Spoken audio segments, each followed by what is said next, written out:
Welcome back to Persephone Says. Today we're switching things up and we're going to do a Q&A. All right, let's jump in. I was asked what was the moment in my career that changed things altogether. And there have been multiple different times, but I'm going to mention a specific moment when I had my own business because I think that's super important. It was almost exactly 5 years ago. And we were asked by Josh from Birch to come here to Dallas before we moved here to capture a wedding. And this was before creators were really a thing. And we were here for 5 days, Eddie and I, capturing BTS. And then we shared this content. I remember being up till 3 or 4 in the morning, posting all this content, and then having the first really big viral moment of my legs walking across this pool, and they did the most insane flip ever.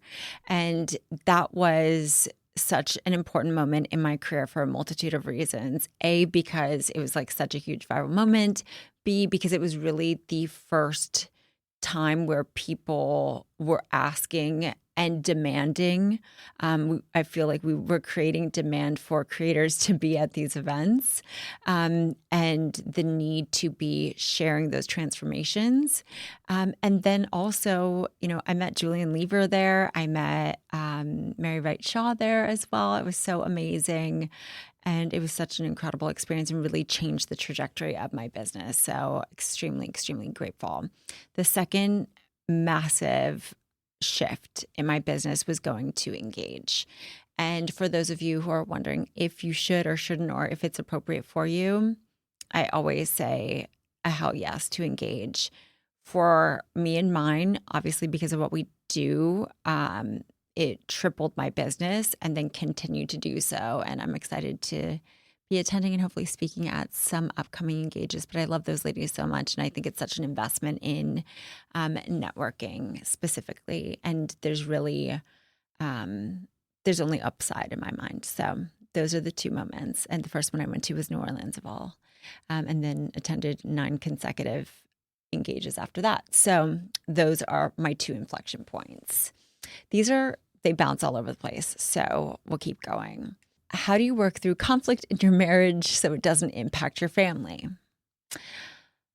I think this is for between Eddie and I. We have constant flow of communication and constant check-ins with each other. When we first started working together, we needed to get to a place of I needed to read him better, and I think he needed to read me better as well, especially since we were like changing the game and our dynamic.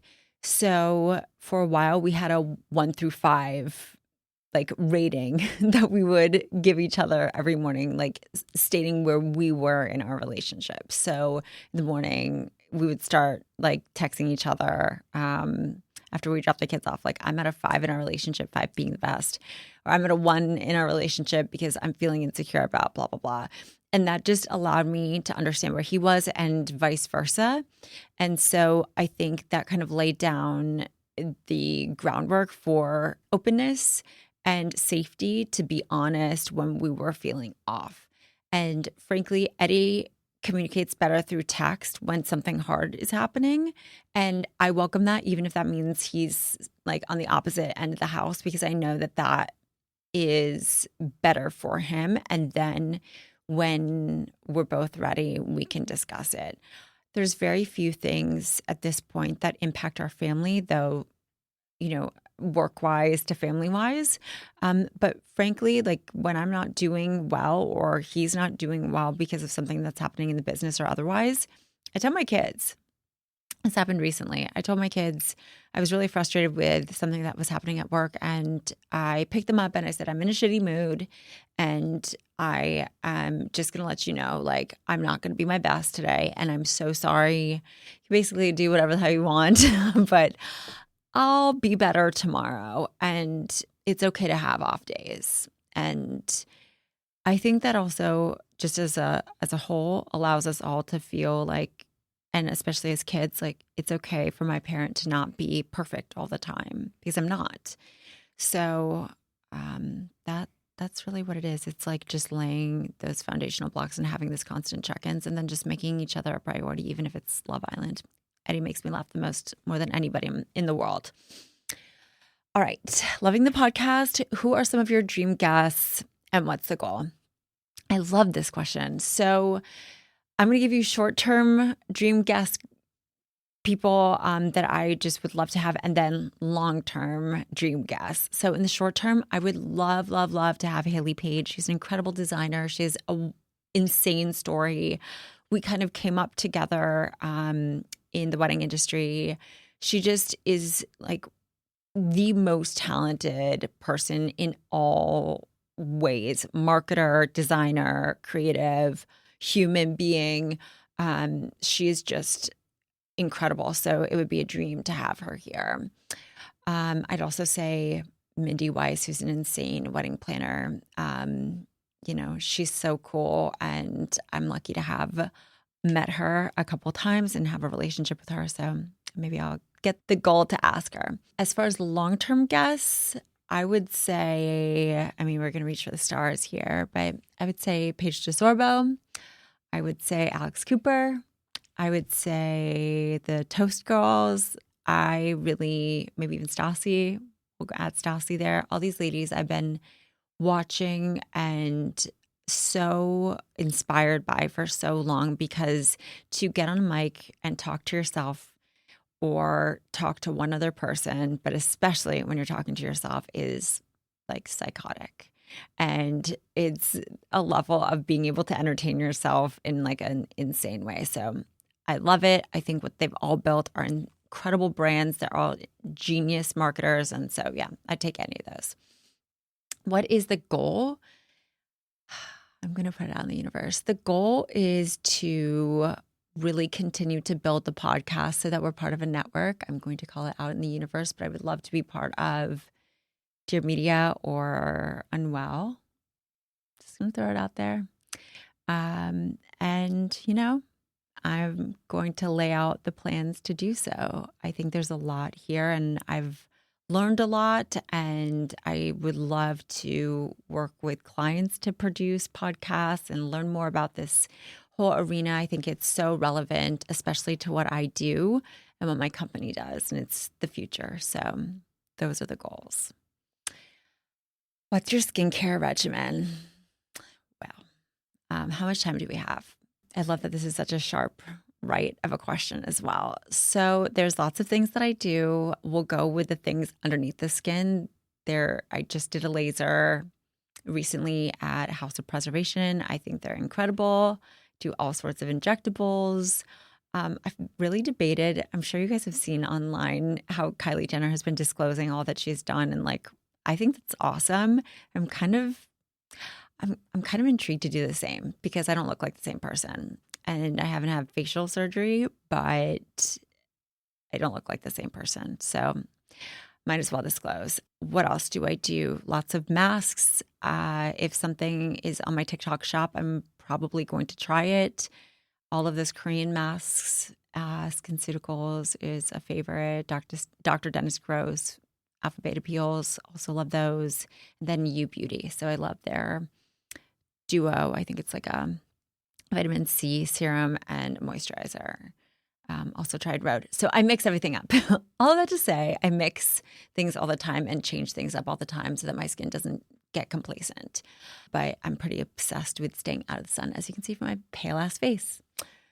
Let's see. Love this question too. And again, going all over the place. So thank you for submitting all of these amazing questions. How do you find new clients? Okay. This is a varied response. So you have to always be hustling, in my mind. Even when we were at our craziest, busiest, which frankly is right now, there is nothing that is going to put the brakes on finding new clients. That's just my DNA. So Rich, who you will meet or have met at this point, he is head of business development. I have another woman, Sarah, who works with us as well. And they're constantly doing outreach to people within their network, but also people who maybe I've met at Engage or networking event. So I do believe in in-person networking events. But this year we changed things up slightly where I'm prioritizing, frankly, like taking major gulps of my own like sauce, which is Google Ads, SEO, paid social, organic, podcast, blogs, and then towards the back end, I'll be going to more networking events again. But like I'm getting high off my own supply. My own supply is doing the things that I know work best for our clients. So that's kind of it in a nutshell. There's really, I mean, this podcast has helped a lot. I think it creates a lot of connection. So if ever you get the itch, go for it. And then also just maintaining really great relationships with people in and outside of the wedding industry, hospitality. Like I'm always open to conversations. All right. Daily habits. What are my daily habits that make me feel most fulfilled and balanced? So if you're new here, hi. I am very woo-woo and I am a pretty regimented person. So I do enjoy getting up at 5 a.m. I do enjoy immediately drinking a matcha and either immediately listening to a hysterical or trashy podcast, like one or the other. And trashy podcast meaning like silly or funny. And on a perfect day, I meditate, even if it's for 5 minutes, and I journal for 7 minutes. Those are the things that keep me most balanced. When I don't meditate or journal, I'm off. Like I just am. I feel rushed. I feel like I am missing my purpose. Like I feel like I'm dropping balls to things. It's never good. So I really try, no matter where I am, even if it's a walking meditation, whatever it is, if I'm driving the car, to get that in. And of course, working out every single day. I almost never skip a day. So those are kind of the things that I need to do to keep my homeostasis. Such a good question. Would I ever start another business? Yeah, I would. You know, you never know what's in the works. What is my guilty pleasure? Right now it's Love Island, period. Hard stop. Like it is consuming my life. It's consuming my ears. It's every podcast that I listen to. It's what Eddie and I like have appointment television for. I think he's getting something to like make sure that we can watch it when we're overseas next week. Like my guilty pleasure. I don't know why also, because I was never a TV person ever, really. But it's got me hooked and it's pop culture. And anytime something is like so relevant in the zeitgeist, I feel like it influences whatever is going on in sounds and trends on TikTok and on Instagram and whatever. And so I feel like I always have a pulse on what's happening, which is partially why I do consume so many pop culture podcasts, because there's influence to that, right? So yeah, that's like hard stop, Love Island. What are my personal greatest weaknesses? Wow. There are several. I would say from a professional perspective, I would love to be more organized with my time, meaning more regimented with my time. I allow, because I'm a salesperson at heart, if someone wants to talk and they're a potential client, like I'm getting on the phone. And I could do better with, I hate boundaries, but I could do better with just like creating more space around work time during working hours versus allowing that to bleed into other parts of my day. There are moments in my career where I've been better at that, but right now I'm not in a good spell of that. Other weaknesses, I mean, I think this is a strength and a weakness. It's almost like a bad interview question, but sorry. I mean, I'm really direct. People don't always like that. Sometimes people find that to be off-putting, then I'm probably not for you. I like people who tell me the truth and shoot me straight. So that's where that resides. Would I ever sell my business? yeah, I'm going to sell it to Gary Vaynerchuk one day or Dear Media, either one of them. I've been saying that since before I officially even had a name to this business. I was like, one day I'm going to work with Lauren and Michael and Gary Vaynerchuk. I'm positive it's going to happen. I know lots of people who know them, so it's going to happen. It's like the 6 degrees of Kevin Bacon. What boundaries do I need to set to protect my well-being and my energy? I mean, therapy?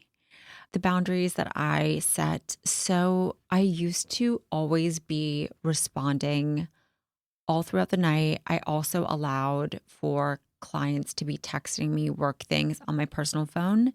And because I have an incredible VP of operations, Fanny, who's created processes and structure, now everything's in Slack.